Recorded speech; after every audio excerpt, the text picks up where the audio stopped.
Hello and welcome to patch 2.9, my video explaining everything that happened in patch 2.9, so hopefully you guys will enjoy and learn something about the patch.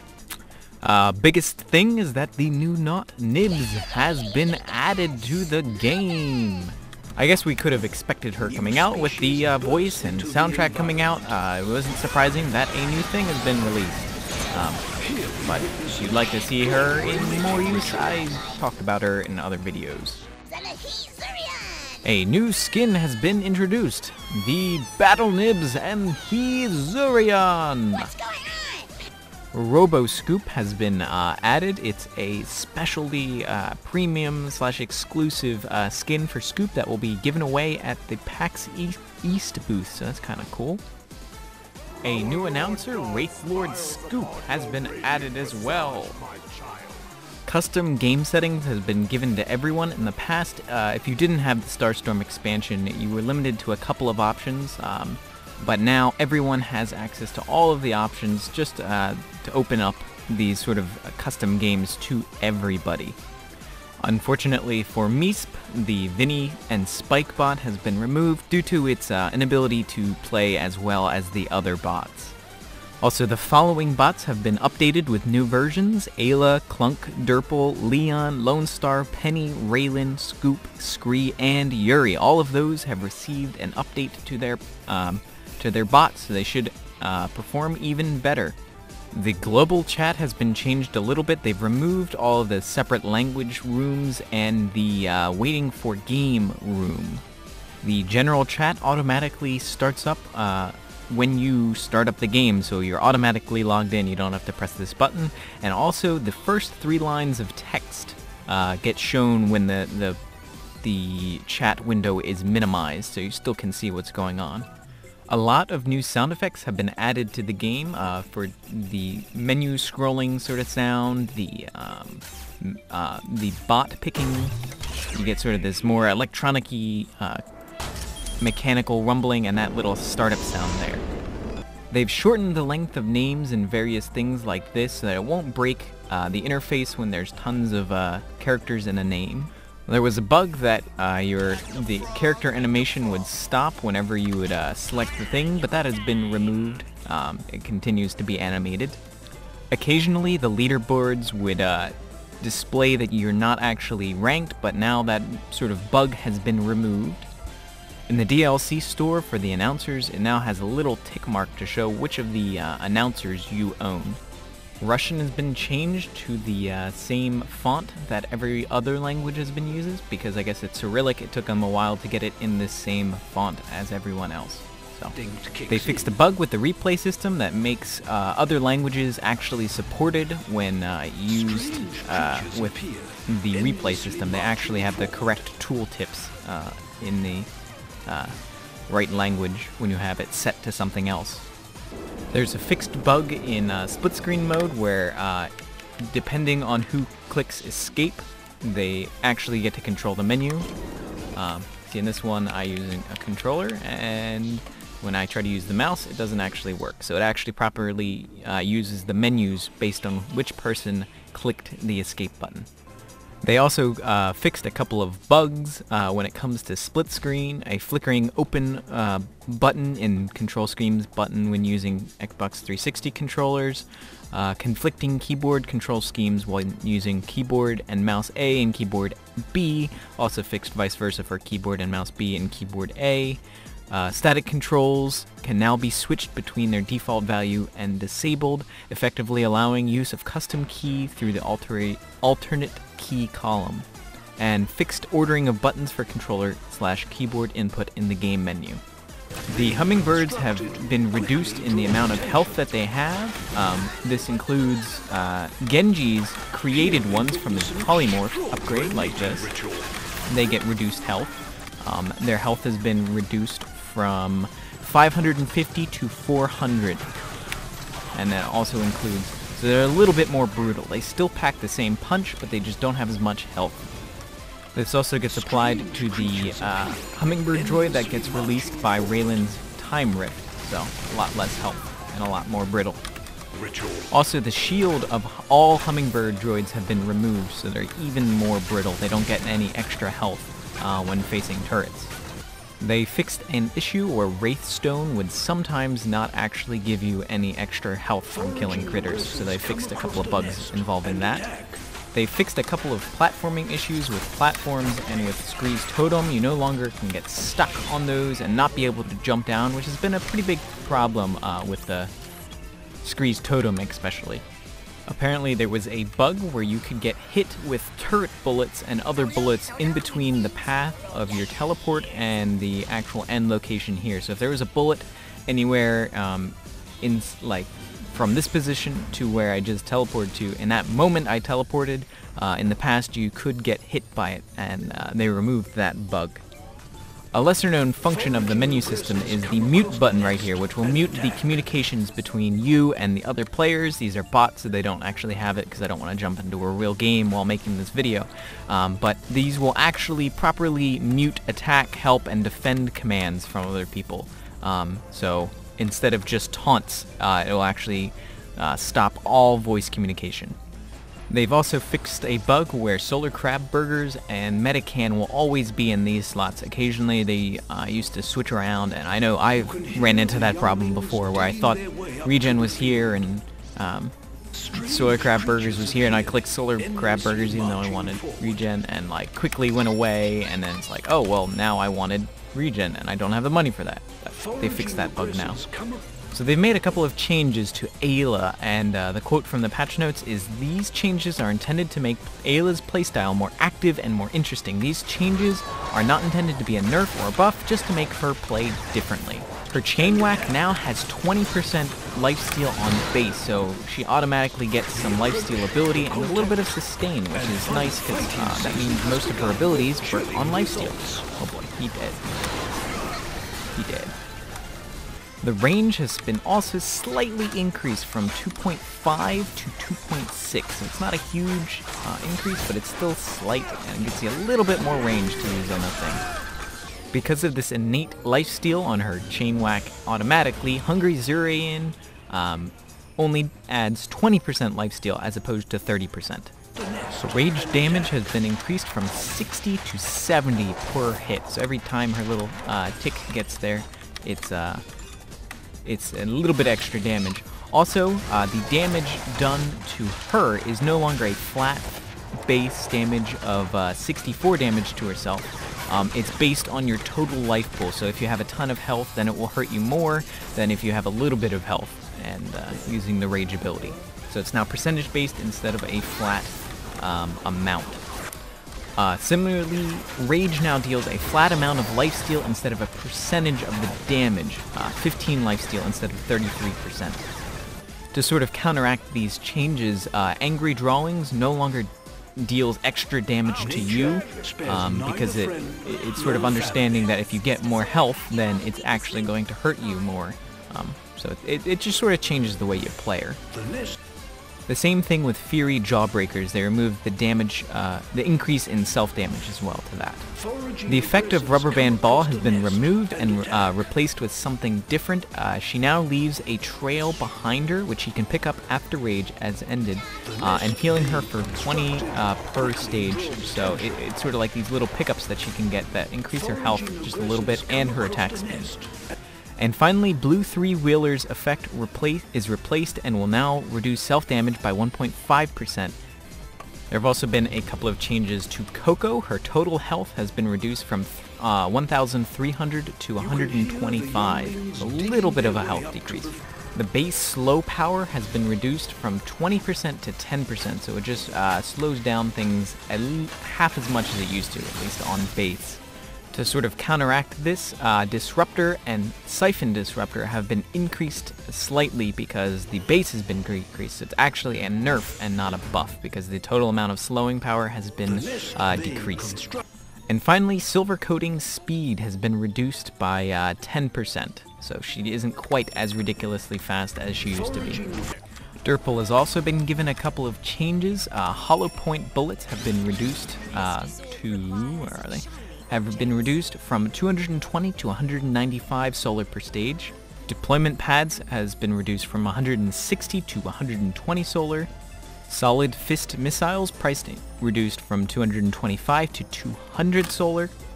Brim Force Field, price reduced from 290 to 260. And Sweet Syrup bullets have been reduced from 195 to 175 solar. So all of his turret upgrades have been reduced in price, probably to get them to be bought more because they're kind of not often bought.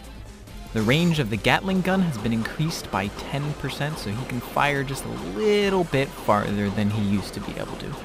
Grid trap duration has been increased from 1.5 to 1.6, so just a little bit of a buff there.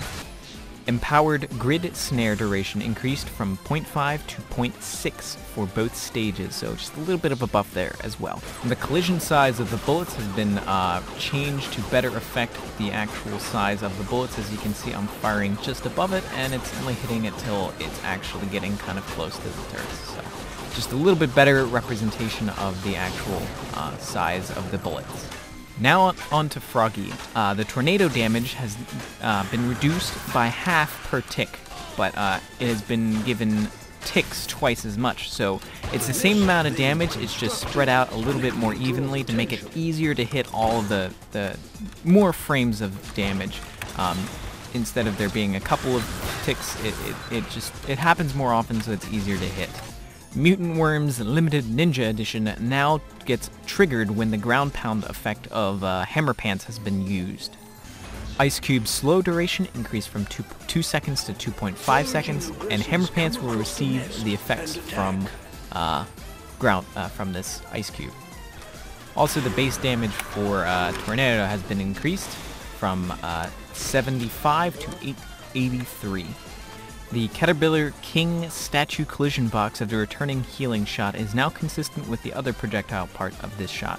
So I'm guessing there was a little bit of a issue with the hitbox, and it actually hit a little bit differently than the actual part of the thing. They fixed a bug with his polymorph ability that sometimes it would spawn a lot lower and through platforms from where it was spawned. So that's another good benefit. Gnaw has also received a couple of changes to how his abilities work. They said these changes are intended to make Gnaw's playstyle more active and more interesting. These changes are not intended to be a nerf or a buff, just to make him play differently. The same thing that they said about Ayla. The biggest thing is that his weedlings are now not permanent. They've got a little bit of a timer. They only last 30 seconds. So that changes a lot of the way you play Gnaw. In that instead of just placing and forgetting, you actually have to actively replace your plants. But to sort of counteract that, their health has been increased from 400 to 450. The weedling attack speed has been increased from 66.7 to 74.1, so they're a little bit more effective when they're placed. They've also changed the way fertilizer works into an interesting mechanic. Instead of being the big making the things grow bigger, when they get hit by a spit, they now grow a lot larger than they used to be, and they gain 30 seconds of life. So it's a way to sort of revitalize your things and make them last longer. They've also removed the collision from enemy teams. Like, I wouldn't be interacting with them because I'm red, but if I was a blue pair, I would be able to walk right through these guys. So that prevents a lot of the movement glitchy pushing that you used to be able to do, especially on this map, down in that little corridor there. You can now just walk right through them. The damage of the weedlings has been increased from 70 to 75, so just a little bit of a buff there to make them a little bit more effective again. To counteract the need to place more weedlings, they've made the corrosive spore upgrade damage work on everything, so it hits droids and other things and not just enemy knots. So it does the full damage to everything. You can also use your spit to fertilize your things and make them grow without that first upgrade that makes them grow. Ooh, we've got an enemy? No, I didn't even notice that. You can interact with them. Let's just show that you can walk right through them there. There you go. Bag of Seeds has been replaced with a new upgrade that increases the damage of weedlings when fertilized by acid spit. They do 50% more damage when they've been fertilized by your acid spit. So they're really trying to make it sort of more synergy between the two upgrades in that this will perform much better than this. So it also restores health to your guys, so it's a good way to keep them alive. The sort of dripping textures have been changed so they better reflect the actual hitbox of the ability. They actually show how close you can get. So the feather ball effect on the spit has been replaced with a upgrade that will increase weedling health or healing on spit. So you heal your weedlings for a little bit more when you get that upgrade. The way Leon's clones have been changed, they now automatically attack things without having to buy any upgrades, so I don't have any upgrades. So to replace the upgrade that used to do that, they now have a new upgrade, French Baguette, which increases the movement speed in stealth when a wounded enemy knot is below. So below 50% health, and it gives you a 3% or 3 upgrades or movement speed buff. They've moved the basic AI chip because it used to be here to replace it with a French Baguette. Also, the dummies will now jump less when there's no higher spots to reach, so they should act a little bit more intelligently and should be able to fool a little bit easier because they'll walk and only jump when there's a thing to be there. The extra damage from Clover of Honor now works on turrets. Hungry Sword now just has a flat lifesteal of 25 instead of a percentage point. And the dummy's lifesteal is 12.5 per hit, so it's about half. It is half of what the normal attack is. Both of the tongue damages have been reduced by 10%, so this used to be 30 damage, now it's 27, and this used to be 90 damage, and it's now 81. Pennyfox has been changed slightly in the way that her pulse applies amplified damage. The amount of amplified damage won't increase anymore with the amount of charges you have, but is now just a flat amount of 10%. And to sort of correspond with that, Chicken and Lunchbox is now just a straight up 5% increase for each stage, so it's not for how many charges you have. And also, Harrying Snack Badge has been reduced from 60 health per charge you spend to 40 health. And its price has been increased to from 160 to 175, so a bit of a nerf to that ability. Raylan's Time Rift has been changed in that it no longer affects the other team's Time Rifts, because in the past you could sort of toss another Time Rift in the enemy Time Rift and it would last extra long, and then the blue team would put down his Time Rift because it would last a little bit longer, and you used to be able to stack Time Rifts on top of each other and get to sort of ludicrous levels of Time Rift stacking. But they've removed that from the game, sadly. Just a couple things with Scoop. His hammer size, the collision box for his hammer has been reduced by 10%, so it's a little bit harder to pick up, like to hit people with the hammer. It now more accurately shows with the animation. Also, the Binding of Justice had a little bit of a bug where occasionally it would heal itself for twice the amount that it should have, so that has been fixed. Sentry has been giving a little bit of a rework in the way his damage works. His base damage, this isn't the base damage there, that's the maximum damage. His base damage, it will always be 80 damage, but it also increases the maximum damage. Now his stored damage will decay after 10 seconds. And so once you pick up that extra damage, it will start going away. So if we charge up our damage here, after 10 seconds, see how it's starting to go down like that? That's to sort of prevent you from picking up a large thing, going back to base, and then healing up. It's supposed to give you a little bit more penalty for absorbing damages, and you sort of have to have a higher turnover rate of putting that damage back at the enemy team there. Sentry's base health has been increased from 1,500 to 1,550. The Black Hole Sun gravitational pull has increased by 10%, and as such, the bug detector has been reduced from 35% to 25% to sort of counteract that.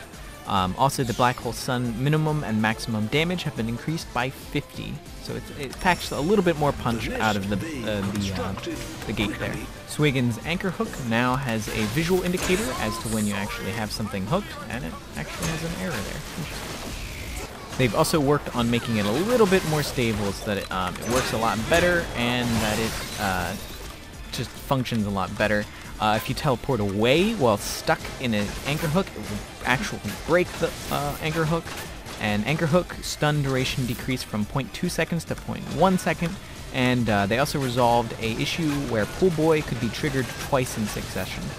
For Ted McPain, the Grenade pour Home, excuse my French, stun duration has increased from 0.2 seconds to 0.4 seconds. So it gives a little bit of a reason to use your pulse there, or your stim pack.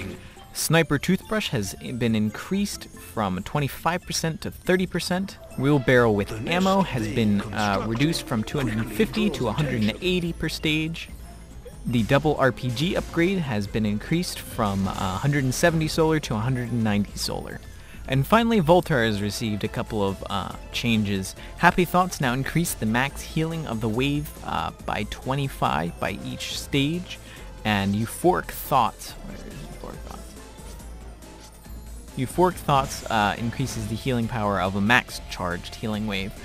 There's a note attached to Voltar's patch notes. It says, "These are just some last changes to try and keep his current healing wave, but we are working on an overhaul of Voltar's other skills. We feel we tried everything to keep him as close as possible to his original self, but the time has come and he needs some major changes to avoid him becoming too strong in coordinated teammates and not useful enough in solo battles." There's a typo there.